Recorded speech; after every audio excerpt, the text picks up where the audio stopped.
Mr. President, it's humbling to be on this floor, United States Senate, with colleagues like Senator Langford from Oklahoma. It's an honor to listen to his words, to his heart, on an issue like today, because this is, I believe, a historic day. On January 31st of this year, I had the great honor of being invited to the White House when President Donald Trump announced his nominee for Associate Justice of the United States Supreme Court, Judge Neil Gorsuch. It was a professional rollout of this nomination, but it spoke, I think, more to the man, the individual, Judge Gorsuch, than it did to the circumstance surrounding it. Today, I want to again discuss Judge Gorsuch's nomination and the 200-plus years of historical precedent put on the line today. As an outsider of this political process, it's clear to me what's really going on here. It really has nothing to do with Judge Gorsuch. The minority party today abandoned 230 years of tradition because of politics, in my opinion.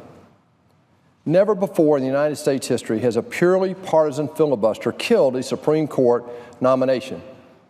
Never before in the history of our country has a partisan filibuster killed a district judge nomination.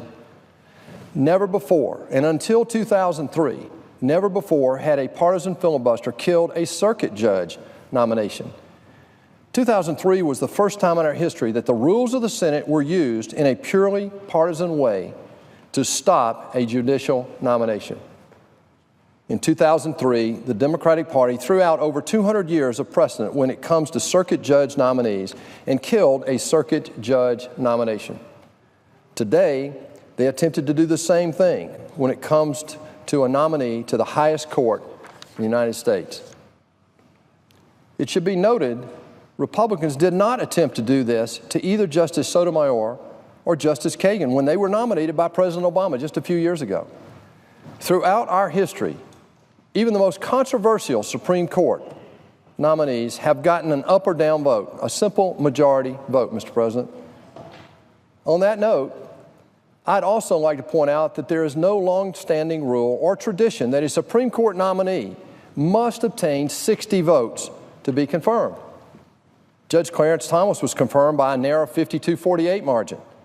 Even though a single senator, Mr. President, could have required 60 votes to invoke cloture, none did. Likewise, Justice Samuel Alito was confirmed by a 58-42 margin. Again, no senator required 60 votes to invoke cloture. Neither of those nominees were filibustered to death. They got an up or down vote.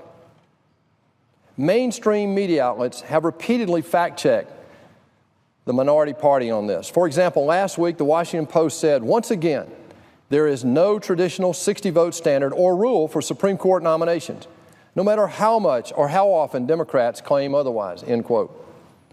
Even PolitiFact has repeatedly pointed out that, and I quote, Gorsuch, like all other Supreme Court justice nominees, needs only a simple majority to be confirmed by the Senate.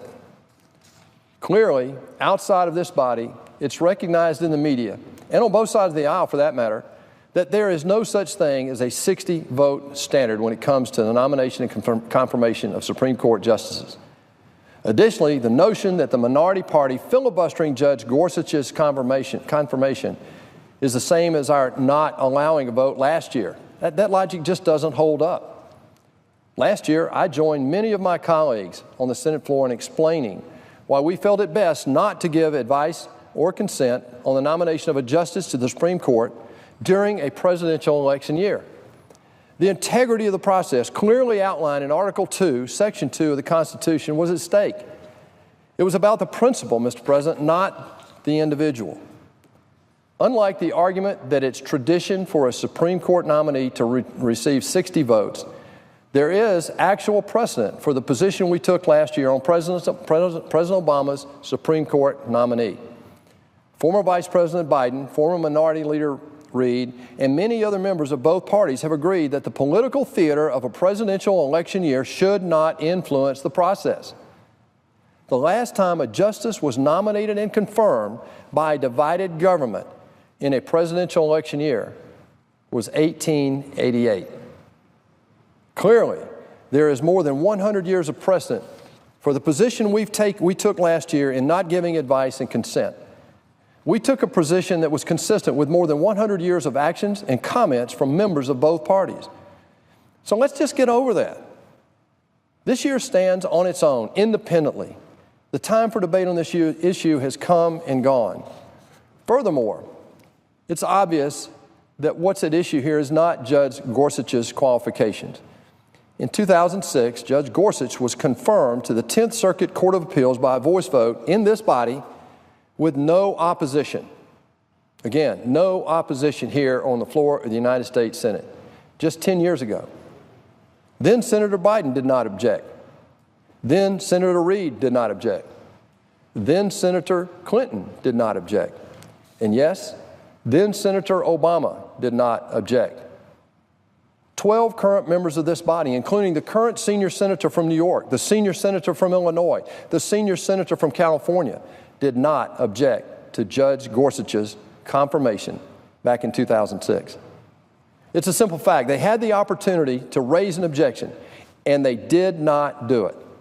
It's obvious that what's going on here has nothing to do with Judge Gorsuch's qualifications. What's at issue here is nothing but pure, unadulterated politics. Mr. President, this is exactly why I ran for the United States Senate, having never been involved in politics. This is what makes people back home very nervous about the gridlock in this body. This is why President Trump still cannot meet with his full cabinet today, months after he was confirmed or sworn in as our president. This is the very cause of gridlock that I believe is causing the dysfunction here in Washington. As I said, Judge Gorsuch was confirmed unanimously by voice vote with no opposition in 2006. Judge Gorsuch is a principled jurist who is steadfast in his commitment to defending and upholding the Constitution. In my private meetings with him, I have been very impressed that this is his starting and finishing point, is that he is there to interpret the law, not to be an activist for his own personal opinions. He boasts a unanimous seal of approval from the gold standard, the American Bar Association. Throughout his extensive career in both the public and private sectors, and through hour after hour of testimony, Judge Gorsuch has demonstrated an impartial commitment to the rule of law. This is another area in which legal minds from both sides of the aisle agree. Harvard Law School professor Noah Feldman, himself no conservative, called it a, quote, truly terrible idea, unquote, to try to force Judge Gorsuch, or any judge for that matter, to base their decisions on the parties involved. Beyond a shadow of a doubt, I know that Judge Gorsuch fully understands that the job of a judge is to interpret, not make the law. As he himself said, a judge who likes every result he reaches is very likely a bad judge, reaching for results he prefers rather than those the law prescribes. This commitment to impartiality, regardless of those involved in individual cases, is further evidence his nomination should be confirmed rather than filibustered to death like we've seen today. Judge Gorsuch's record is evidence enough that he is an impartial judge committed to the Constitution. The opposition has said that he's outside the mainstream. That also doesn't hold up, Mr. President. In 97% of his 2,700 cases, judges who also heard the cases unanimously ruled with Judge Gorsuch. In 99% of these cases, he was not a dissenting vote. But the other side is consistent in saying he's not mainstream. Seriously?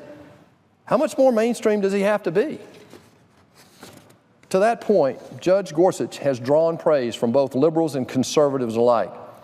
Former President Obama's acting Solicitor General called Judge Gorsuch, and I quote, an extraordinary judge and man, end quote. He is not alone in that assessment of Judge Gorsuch. Mainstream media outlets across the country have praised this nominee to the Supreme Court.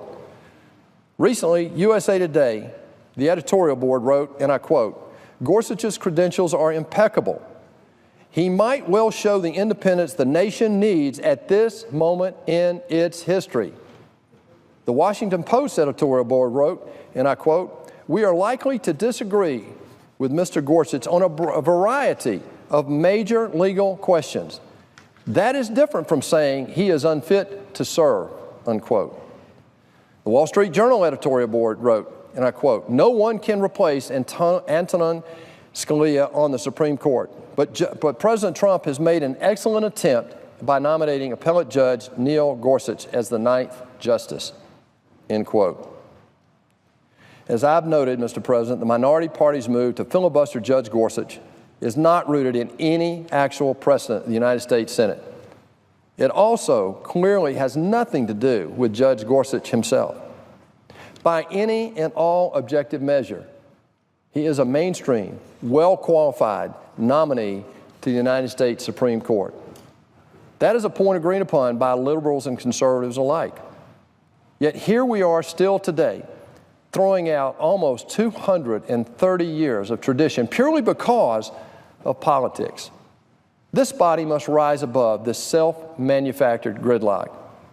Our last president, according to constitutional law professor Jonathan Turley, created a constitutional crisis. It was caused by shutting down the Senate and creating the fourth arm of government, the regulators, and threatening the very balance of our three-branch system. It allowed the former president, through regulatory mandates and executive orders, to basically fundamentally change the direction of the country without Congress. Given this threat to the Constitution at this point in our history, we absolutely need a jurist on the Supreme Court who will bring a balanced view and impartial commitment to the rule of law.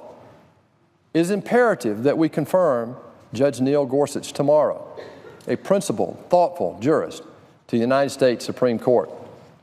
If we can't confirm this individual, who is absolutely in the middle of the profile agreed to by past Democrats and Republicans alike, who in the world will we ever be able to confirm? Seriously. Given that, and on what other issue, if we can't get together on this individual who is in the mainstream, in the middle of the profile, how in the world are we ever going to save Social Security, Medicare, all the other critical issues that are before this body? Bipartisan compromise is what this body was built on. I call on my colleagues to put self-interest and even party interest aside for the nation's interest. Mr. President, I count it an honor to be in this body. It's a sobering responsibility. But I'm very optimistic when men or women of the character of a Neil Gorsuch are willing to go through this grueling exercise that we put them through in order to serve.